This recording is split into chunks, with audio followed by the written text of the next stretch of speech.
la victoire a été remportée parce que la Pâque, c'est la fête de la victoire. La victoire sur le péché, la victoire sur l'homme fort, Pharaon, qui a assujetti les enfants d'Israël. Il a été vaincu au travers du sacrifice de l'agneau pascal. C'est la victoire donc sur la mort qui devrait toucher tous ceux qui n'étaient pas couverts par le sang. Voilà, donc c'est le sang de la protection.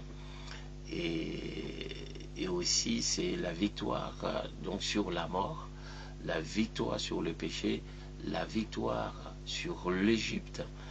Hein, pour nous, c'est la victoire sur le monde, n'est-ce pas? Et c'est la victoire aussi sur la chair, c'est-à-dire que la vie pécheresse, on est né dans le péché, nous grandissons dans le péché, nous allons mourir dans les péchés.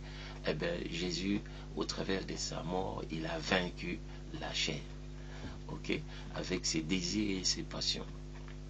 Voilà, ça c'est très important de les savoir.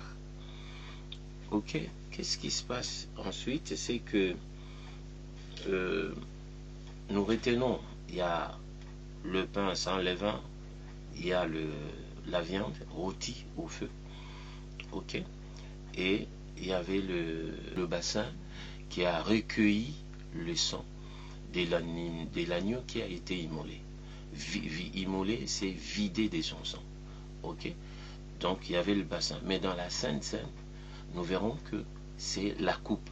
Jésus-Christ prit la coupe, et de cette coupe remplie du fruit de la vigne, il va donner à ses disciples, n'est-ce pas, en disant buvez-en tous. Voilà, c'est le sang de la nouvelle alliance. Voilà, alors dans la Pâque avec les enfants d'Israël, ils sont sous quelle alliance? C'est l'alliance de la promesse que Dieu a faite avec Abraham. D'accord? C'est ça qu'il faut retenir. Donc, ils mangent la Pâque et l'ombre de la Sainte Seine sur la base de l'alliance, de la promesse de Dieu à Abraham. Ok? C'est ça qu'il faut retenir. Alors que dans la Sainte Seine, c'est Jésus-Christ qui inaugure une nouvelle alliance. Voilà, avec son peuple, avec ses disciples. Il va mettre en place une nouvelle alliance basée sur le sang. Non pas le sang des animaux ou des chevaux ou de l'agneau au temps de l'Égypte, des enfants d'Israël en Égypte, mais avec son propre sang comme agneau de Dieu qui ôte les péchés du monde. Voilà, donc il va inaugurer cette institution avec son propre sang, ok, qu'il va verser sur la croix au mont Golgotha. C'est ça le mystère. Voilà pourquoi le message de la croix, c'est une puissance de Dieu. Pourquoi c'est un mystère? Parce qu'il est question de la personne de Jésus. C'est pendant que Christ est sur la croix, on ne voit pas, on voit que Jésus, mais on ne voit pas l'agneau. Mais pourtant, c'est l'agneau de Dieu qui est là. Voyez-vous, c'est un mystère. Donc, que le Seigneur soit béni, que Jésus-Christ soit glorifié. C'est lui qui a payé les prix de ta délivrance, de notre délivrance. Il a payé les prix au travers de sa mort sur la croix. Il a payé les prix de mon salut, des pardons de tous mes péchés. Il les a effacés. Et il a versé le sang de la victoire sur le diable, sur tous les démons. Il a versé son sang, c'est le sang de la victoire sur le péché, la mort. Il a vaincu le péché, il a vaincu la mort, il a vaincu le monde et il a vaincu la chair. Alléluia. Pour me donner la vie éternelle, pour te donner la vie éternelle. Donc, voilà ce qu'il faut savoir. Alors, les enfants d'Israël, donc le peuple de Dieu, ils ont mangé la Pâque. Et en mangeant cette Pâque-là, ils mangeaient en même temps le pain sans levain et la viande qui était là, la viande de l'agneau. Ben, ils ont mangé aussi la scène en même temps. La scène en même temps. Mais par contre, ils n'ont pas bu la coupe. Ok? Parce que dans la coupe de la nouvelle alliance, de la Sainte Seine, ça symbolise le sang de Jésus-Christ qui va être versé sur le mont Golgotha. Ok? Et donc, dans le repas de la Pâque, Dieu ne leur a pas donné le sang comme boisson, comme breuvage pour leur délivrance, afin qu'ils soient délivrés de l'esclavage en Égypte. Non, non, non. Il a mis l'accent beaucoup plus sur le pain et sur la viande de l'agneau. Ils ont bu ce qu'ils ont bu. Dans ce qu'ils ont bu, il y avait de l'eau, il y avait le vin pour ceux qui buvaient, qui savaient boire du vin. Il y avait tout ce qui était buvable. En tout cas, ils ont bu. Donc voilà, c'est tout. Mais c'était l'ombre, c'était l'image de la Sainte Seine déjà. C'était l'image de la Sainte Seine. Par contre, quand nous venons dans la Sainte Seine, le jour de la Pâque, Jésus-Christ va manger la Pâque non pas chez ses parents ou chez lui, mais dans une chambre haute chez quelqu'un. Voilà, chez quelqu'un.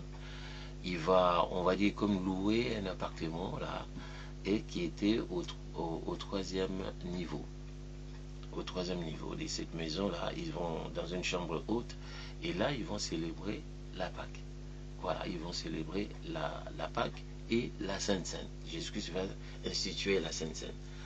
Et donc, au menu du jour, il y avait l'agneau pascal, qu'ils ont mangé selon la tradition, pour rappeler la Pâque juive, puisque il fallait manger ce repas-là en commémoration, donc comme une loi perpétuelle. Donc Jésus-Christ, comme un bon juif aussi, il mange la Pâque. Est-ce que c'était sa première Pâque? Non.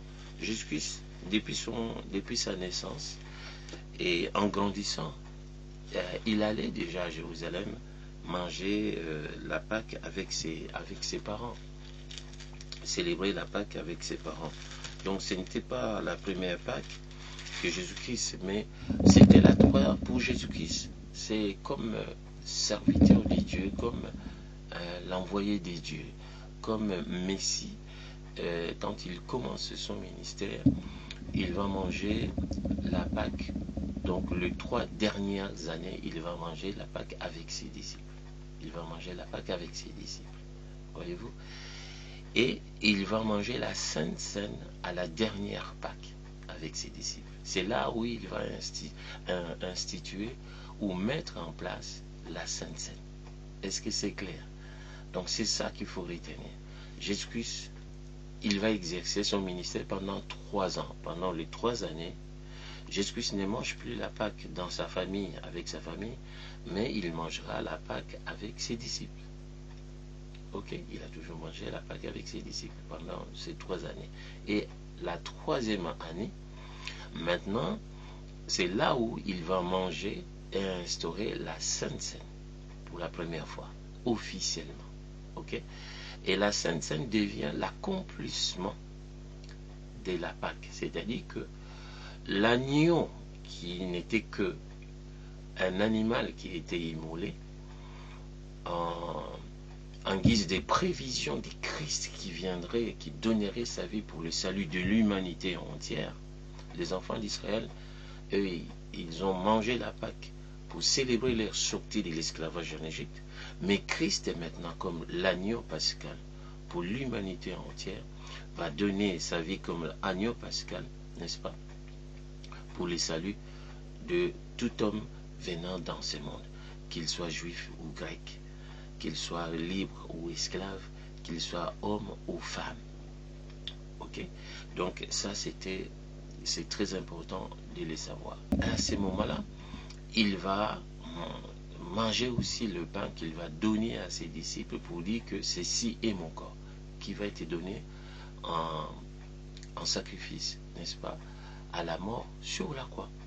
Et puis, il va prendre la coupe, et quand il prend la coupe, il dit, c'est la coupe pour rappeler le sang qu'il va verser. Il prend la coupe, il dit, cette coupe est remplie de fruits de la vigne qui symbolise le sang que je vais donner.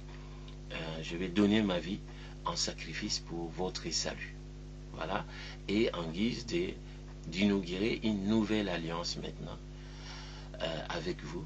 C'est une nouvelle alliance qui va faire que celui qui me reçoit comme Seigneur et Sauveur, il naîtra de nouveau. Si quelqu'un a Christ, il devient une nouvelle créature. Les choses anciennes sont passées, voici toutes choses sont devenues nouvelles. Et ça sera le sang de la justification qui te rend juste par la foi. Et tu es sauvé par la grâce au moyen de la foi. Ok? Voilà. Et suite à cela, tu es justifié, rendu juste comme si tu n'as jamais péché. Voilà le travail que Christ va accomplir sur la croix au mont Golgotha. Et pendant la Sainte Seine, c'est ce qu'il est en train de rappeler à ses disciples. Et tous les temps que nous mangeons, nous célébrons la Sainte Seine, nous rappelons le prix payé jusqu'à ce qu'il revienne. Merci Seigneur Jésus-Christ. Voilà, donc je disais que ils ont mangé donc le repas de la Pâque et il y avait la coupe. Dans l'Ancien Testament, les enfants d'Israël n'avaient pas la coupe avec eux. On nous parle que du bassin qui avait recueilli le sang, mais le sang n'était pas mangé. Le sang était appliqué sur la porte. Voyez-vous, était appliqué sur la porte. Donc les éléments de la Pâque étaient parmi les ustensiles ou les éléments sacrés de la Pâque à ce moment-là. C'était le bassin qui a recueilli le sang de l'agneau qui a été immolé. Donc la dernière goutte du sang était tombée dans le bassin. Mais dans la Sainte Seine, Jésus-Christ va offrir à ses disciples son sang au travers la coupe. Il dit, buvez cette coupe-là, c'est mon sang, le sang de la nouvelle alliance. Il va leur donner cela comme breuvage, comme boisson. Or, dans Lévitique 17, le Seigneur dit, personne ne mangera le sang. Donc les enfants d'Israël qui sont encore en Égypte dans Exode, ils ne sont pas encore passés dans Lévitique et ils ne pouvaient pas non plus consommer le sang non plus. Voyez-vous? Et ces mystères vont s'accomplir que dans la personne de Christ. Donc le sang a été utilisé pour appliquer sur la porte. Donc la porte, le montant et le poteau qui symbolisent prophétiquement la croix. Le sang qui coulera sur la croix. Voilà. C'est le type de la Pâque, l'essence même de la Pâque juive. C'est ça préfigurer le sacrifice de Jésus-Christ qui devrait venir. Et il est venu maintenant, ça fait plus de 3000 ans. Donc il a accompli ce qui était prophétique. Il a accompli cela. Or, la Sainte Seine, Jésus-Christ inaugure maintenant une nouvelle alliance. Ok? La Pâque, Jésus-Christ va manger, c'est qu'il va accomplir ce qui était prophétisé ou promis. Jésus-Christ va accomplir cela. Dans la Sainte Seine, il va inaugurer la nouvelle alliance qu'il va établir maintenant avec les 12, on va dire ça comme ça, et avec l'Église, avec son peuple, toute personne qui va le reconnaître comme sauveur et qui va le recevoir comme Seigneur et Sauveur personnel. Alors Jésus-Christ va établir une nouvelle alliance avec toi. Il signe une alliance avec toi. Et il commence une nouvelle alliance avec toi où il devient ton Dieu et toi tu deviens son peuple. Ok? Et Dieu vient habiter dans ton cœur comme son temple. Ok? Alors que la Pâque a été mangée dans chaque maison. Mais la Sainte Seine désormais, non seulement que c'est mangé à l'église, mais c'est que Christ vient habiter dans ton cœur, dans mon cœur. Nous devenons son temple. Le lieu très saint devient notre cœur. Et Dieu devient notre Dieu. Alléluia. C'est merveilleux.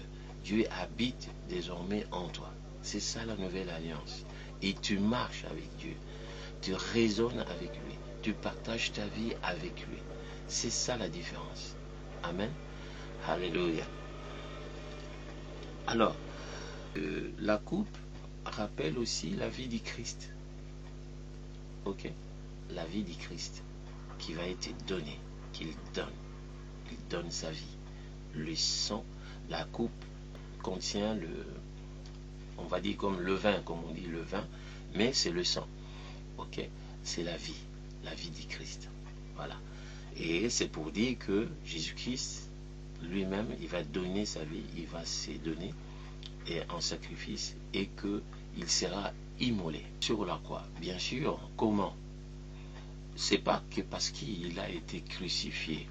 Je rappelle que dans la crucifixion, il y avait 3 personnes qui devraient être crucifiées. 2 brigands et l'innocent qui est Jésus. Jésus-Christ est innocent. Il a pris la place de Barabbas, le grand criminel. Ok? Il prend la place de ces malfaiteurs pour que la parole s'accomplisse, c'est-à-dire que l'agneau des dieux qui ôte les péchés du monde, il s'est substitué à la place de Barabbas. Il a pris la place de Barabbas. Barabbas, c'est toi, c'est moi. Ok? Et Dieu nous a rendus justes comme si nous n'avons jamais péché, parce qu'il a pris notre place. Il est innocent et il a pris notre condamnation. Voilà. Il a pris nos péchés et il nous a donné la vie. Il a pris la mort, il nous donne la vie. Voilà. Il prend le péché et sa condamnation et il nous donne le pardon de Dieu et nous remplit de son amour. Alléluia. Merci Père.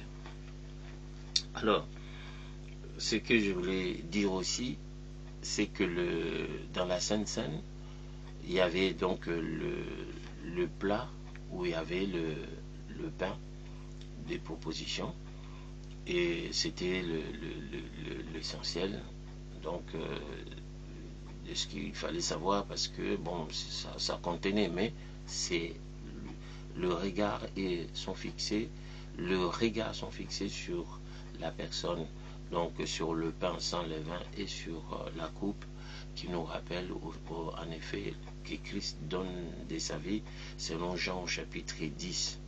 Le bon berger donne sa vie pour ses brebis. Donc Jésus-Christ, dans la Sainte Seine, il donne sa vie comme le berger. Et comme un berger, il donne sa vie en sacrifice pour que ses brebis soient sauvées, pour que ses brebis soient épargnées, protégées.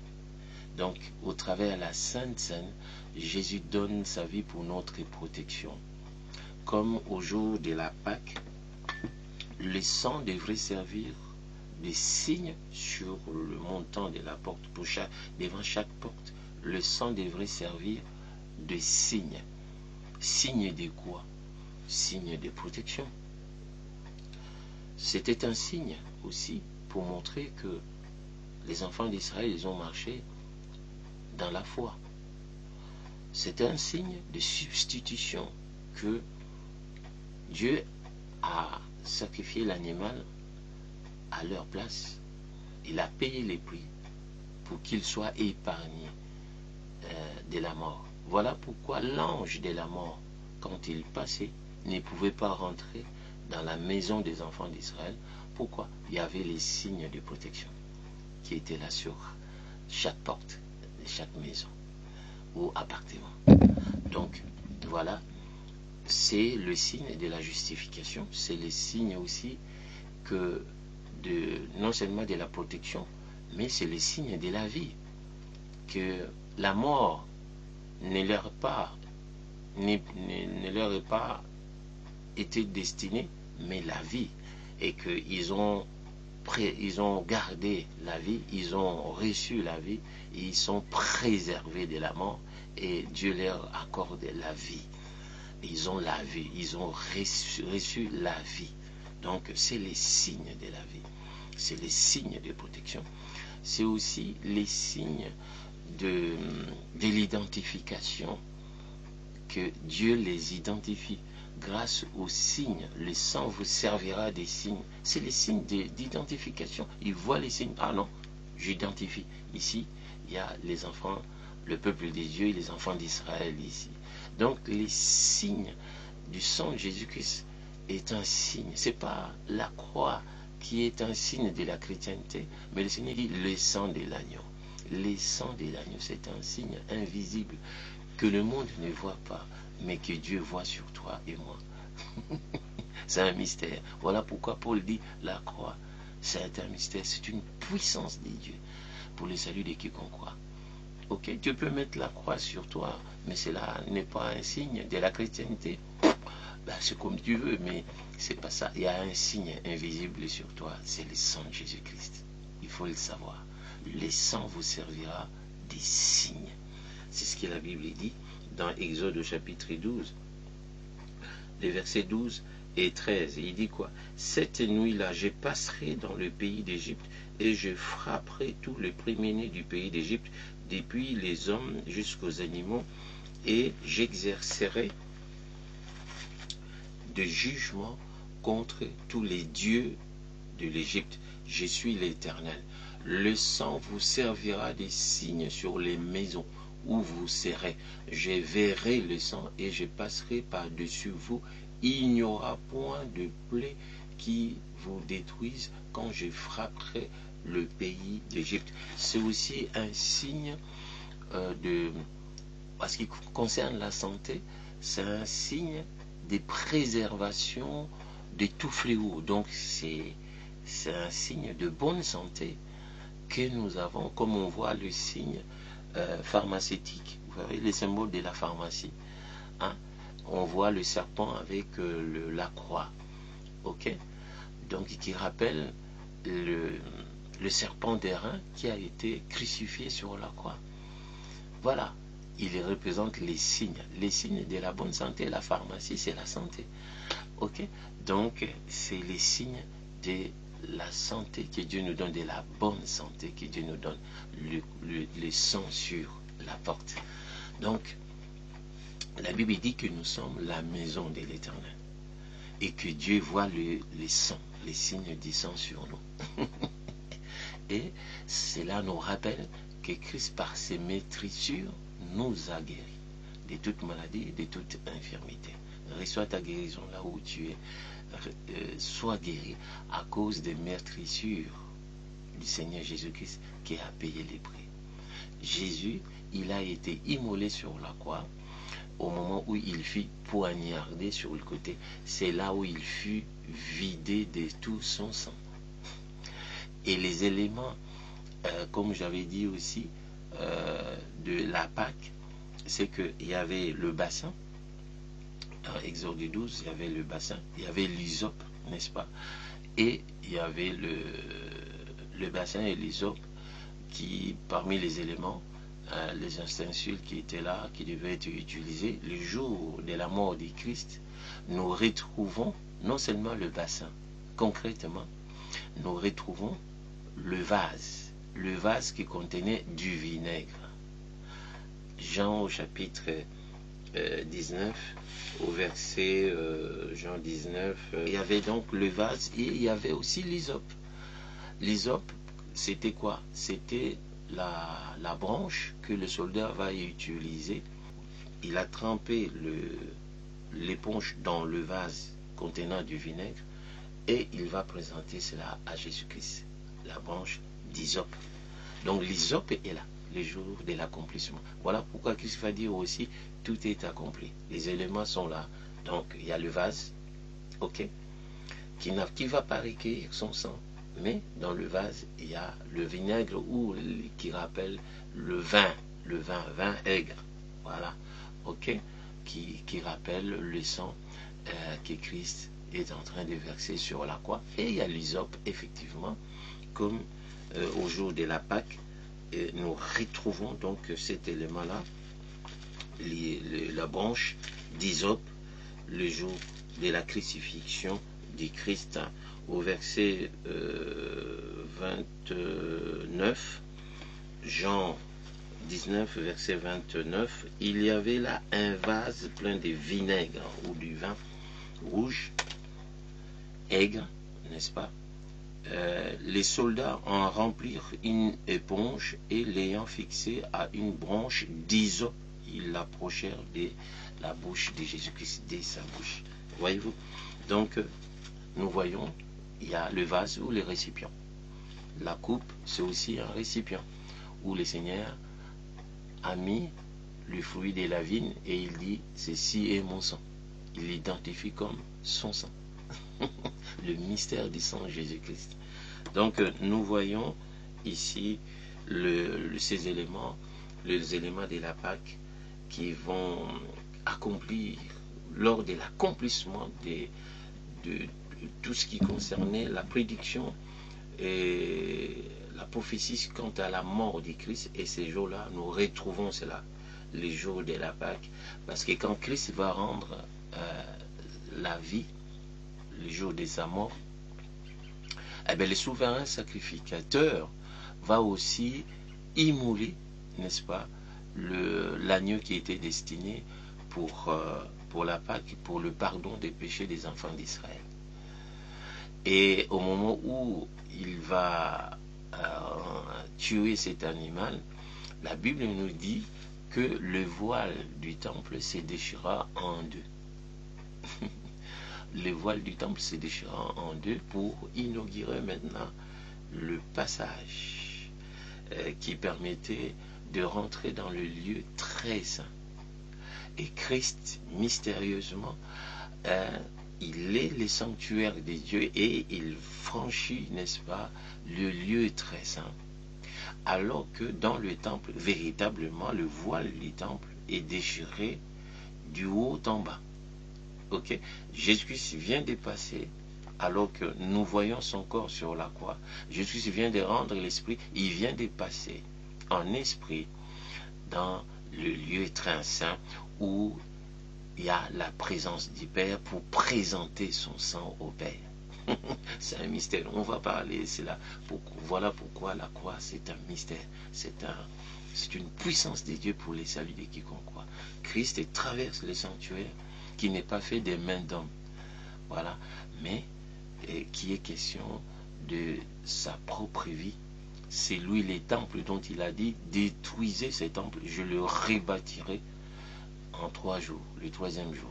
Donc il parle de son temple, il parle de ces sanctuaires-là, où il y a les trônes du Père, les trônes du jugement. Mais maintenant, Christ va faire en sorte que le trône du jugement devienne le trône de la grâce.